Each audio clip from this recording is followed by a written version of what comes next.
মৃত্যুর জন্য মা এবং বউ কেউ দায়ী না, আমিই দায়ী। কাউকে ভালো রাখতে পারলাম না। বউ যেন সব স্বর্ণ নিয়ে যায় এবং ভালো থাকে। মায়ের দায়িত্ব দুই ভাইয়ের উপর, তারা যেন মাকে ভালো রাখে।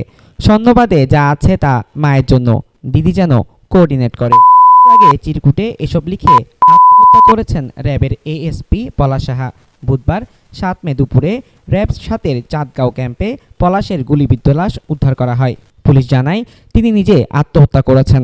পলাশ সাহা চট্টগ্রামে র্যাব 7-এর সিনিয়র সহকারী পুলিশ সুপার হিসেবে কর্মরত ছিলেন। তিনি 37তম বিসিএস-এর পুলিশ ক্যাডার। চট্টগ্রাম র্যাবের সিনিয়র পরিচালক ARM মোজাফফর হোসেন বলেন, বহদ্দারহাট ক্যাম্পে কর্মরত এএসপি পলাশ সাহা অভিযানের প্রস্তুতি নিচ্ছিলেন। প্রথমে ইস্যু করে তিনি নিজের অফিস রুমে প্রবেশ করেন। কিছুক্ষণ পর একটি শব্দ শুনে কর্তব্যরত অন্য র্যাব সদস্যরা তাকে মাথায় গুলিবিদ্ধ অবস্থায় দেখতে পান। ওই সময় তার নামে ইস্যুকৃত পিস্তলটি নিচে পড়ে থাকতে দেখা যায় এবং টেবিলের উপর একটি চিরকুট পাওয়া যায়।